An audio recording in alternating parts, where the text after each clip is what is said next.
Di kedalaman lembah bernama Lembah Hejo, di mana sungai-sungai jernih mengalir dari puncak-puncak gunung yang diselimuti kabut abadi, hiduplah sebuah desa yang sederhana. Mereka hidup harmonis dengan alam, percaya pada roh-roh hutan dan sungai yang menjaga keseimbangan. Pada suatu senja yang pekat, di bawah naungan pohon beringin tua yang diyakini berpenghuni, tangisan bayi memecah keheningan.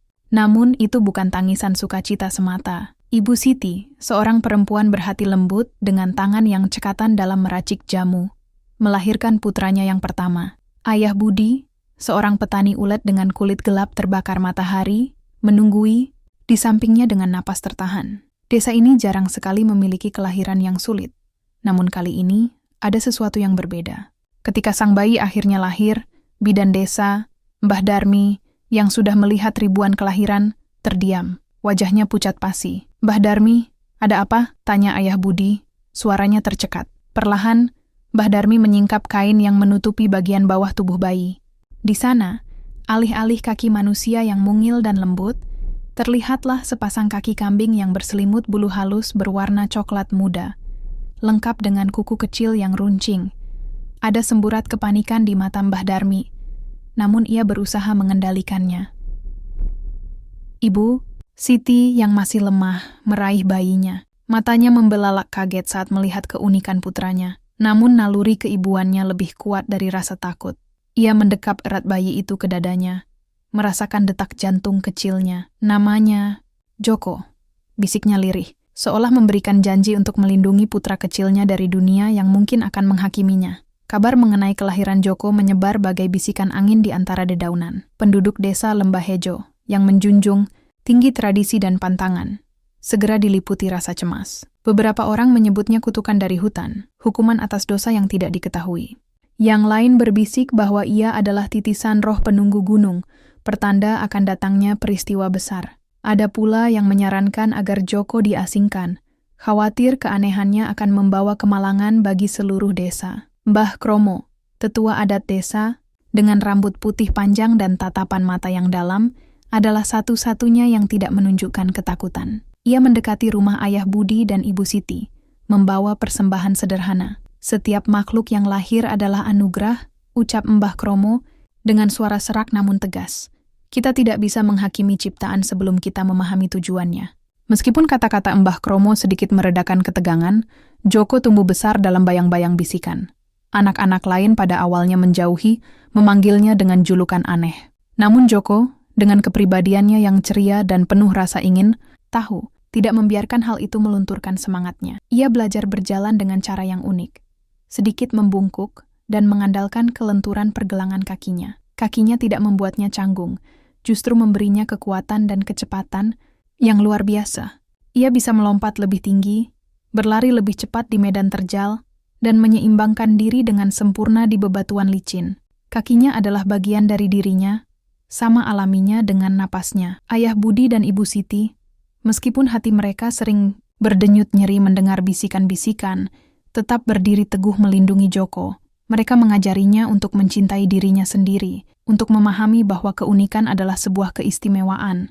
Mereka mengajarkan Joko tentang hutan, tentang sungai, tentang setiap makhluk hidup yang berdetak di sana. Sejak kecil, Joko menunjukkan ikatan yang aneh dengan alam. Hewan-hewan hutan tidak takut padanya. Burung-burung hinggap di bahunya, rusa-rusa mendekat tanpa ragu, dan bahkan harimau, penguasa rimba, seolah mengenali kehadirannya tanpa ancaman. Joko bisa merasakan perubahan cuaca jauh sebelum mendung tiba, dan seringkali ia tahu di mana sumber air bersih tersembunyi, atau di mana buah-buahan hutan tumbuh paling lebat. Semua itu adalah bagian dari anugerahnya.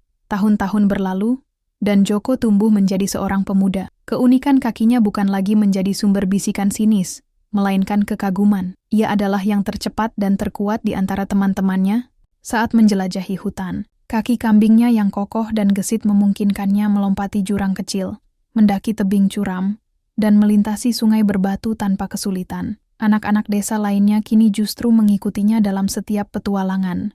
Joko menjadi pemimpin alami mereka, menunjukkan jalan ke gua-gua tersembunyi, air terjun yang belum terjamah, dan sarang lebah madu liar. Namun, ketenangan Lembah Hejo tidak berlangsung lama. Sebuah musim kemarau yang sangat panjang melanda. Matahari memanggang bumi, mengubah lahan subur menjadi retakan kering. Sumur-sumur desa mulai surut, lalu mengering sepenuhnya.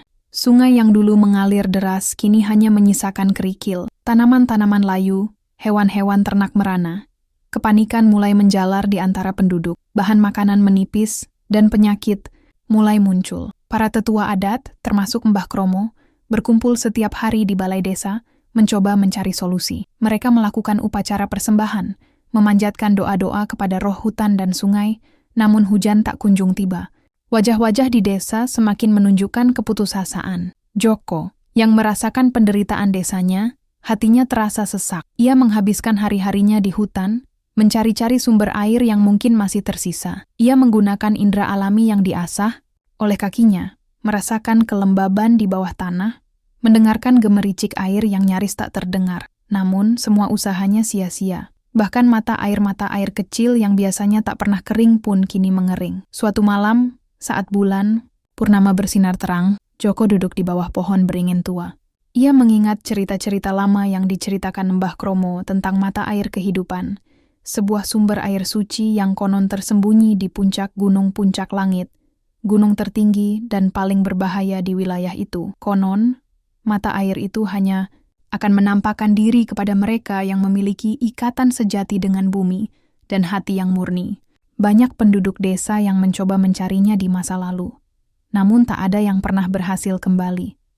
Atau jika berhasil, mereka tak menemukan apa-apa selain bebatuan tandus. Sebuah dorongan kuat muncul dalam diri Joko. Dorongan itu bukan hanya dari keinginannya untuk menolong desa, tetapi juga dari bisikan naluriah kakinya, seolah ada panggilan dari gunung itu sendiri. Ia merasakan sebuah energi yang menariknya ke sana, sebuah takdir yang memanggilnya. Keesokan paginya, sebelum fajar menyingsing, Joko memutuskan untuk pergi. Ia tidak memberitahu siapapun kecuali kedua orang tuanya. Ibu Siti memeluknya erat, air mata menetes di pipinya. "Hati-hati, nak," bisiknya. Ayah Budi menepuk pundaknya, matanya penuh kebanggaan dan kekhawatiran. "Pulanglah dengan selamat, Joko." Joko hanya membawa bekal seadanya dan tekad yang membaja. Dengan langkah-langkah gesit, ia mulai mendaki gunung puncak langit. Medan yang dilaluinya semakin berat. Tebing curam, jurang dalam, dan bebatuan licin menjadi tantangan yang harus dihadapinya. Kaki kambingnya terbukti menjadi anugerah. Ia bisa melompat dari satu batu ke batu lain dengan presisi, mencengkeram tebing dengan kukunya, dan menyeimbangkan tubuhnya di jalur sempit yang nyaris tak terlihat. Ia juga merasakan jalur-jalur rahasia yang hanya diketahui oleh hewan-hewan gunung, seolah kakinya berkomunikasi langsung dengan bumi. Perjalanan itu memakan waktu berhari-hari. Joko menghadapi dinginnya malam di ketinggian, ancaman binatang buas, dan kelelahan yang menusuk. Namun, setiap kali ia merasa putus asa, ia teringat wajah-wajah penduduk desa yang menderita, dan tekadnya kembali membara. Hingga pada hari kelima pendakiannya, saat matahari terbit memancarkan cahaya keemasan, Joko tiba di puncak tertinggi. Di sana, di balik rerimbunan lumut dan bebatuan raksasa, ia menemukan sebuah celah sempit yang tidak akan pernah terlihat oleh mata biasa. Ia menyelinap masuk ke dalam celah itu. Di dalamnya, sebuah gua gelap terbentang. Udara di sana terasa sejuk dan lembab. Joko melangkah lebih dalam, dan di tengah kegelapan itu, ia melihat sebuah cahaya lembut berpendar. Itu adalah sebuah kolam kecil, tidak lebih besar dari genangan air hujan, namun airnya jernih tak terlukiskan, memancarkan cahaya kebiruan yang memesona. Dari celah-celah bebatuan di sekitarnya, air menetes perlahan namun tak henti-hentinya, mengisi kolam itu. Ini dia, mata air kehidupan. Joko menatap mata air kehidupan dengan takjub.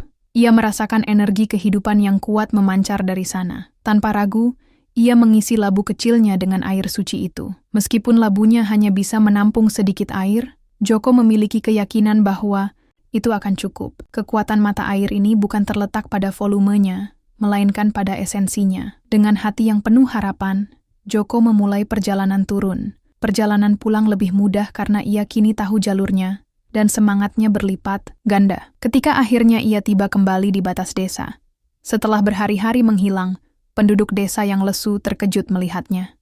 Wajah mereka yang awalnya penuh keputusasaan, kini memancarkan secercah harapan. Joko langsung menuju ke sumur utama desa yang telah lama kering. Di hadapan seluruh penduduk yang berkumpul, ia membuka labunya dan meneteskan beberapa tetes air mata air kehidupan ke dalam sumur yang kosong. Keajaiban pun terjadi. Perlahan namun pasti, dari dasar sumur, air mulai merembes keluar. Awalnya hanya tetesan, lalu menjadi genangan, dan akhirnya sumur itu terisi penuh dengan air yang jernih dan segar, memancarkan aura kehidupan. Sorak-sorai sukacita pecah di seluruh desa. Air mata kebahagiaan mengalir di pipi-pipai penduduk yang telah lama menderita. Kekeringan berakhir. Joko, sang anak berkaki kambing, telah menyelamatkan mereka. Sejak hari itu, pandangan penduduk desa terhadap Joko berubah total. Mereka tidak lagi melihatnya sebagai keanehan atau pertanda buruk, melainkan sebagai seorang penyelamat, seorang anugerah dari alam. Kaki kambingnya yang dulu menjadi sumber bisikan, kini menjadi simbol kekuatan, keberanian, dan ikatan mendalam dengan alam. Mbah Kromo, dengan senyum bijak, berkata, "Aku sudah bilang, setiap anugerah memiliki tujuannya. Joko adalah bukti nyata. Ia bukan hanya manusia. Ia adalah jembatan antara kita dan hutan, antara bumi dan langit." Joko tidak menjadi sombong atas pujian yang ia terima. Ia tetap rendah hati, menggunakan keunikan dan kemampuannya untuk kebaikan bersama. Ia menjadi penjaga keseimbangan di Lembah Hejo. Ia mengajarkan penduduk desa tentang cara menghormati alam, tentang pentingnya menjaga hutan dan sungai. Ia memimpin ekspedisi ke hutan untuk mencari tanaman obat langka, menemukan sumber daya baru, dan membantu mencegah penebangan hutan yang merusak. Ia menjadi penasehat bagi para petani, membantu mereka memahami tanda-tanda alam dan menanam dengan cara yang lestari. Kisah tentang Joko, sang anak berkaki kambing yang menyelamatkan desanya dari kekeringan, menyebar ke desa-desa tetangga. Banyak orang datang untuk melihatnya, untuk meminta nasihatnya.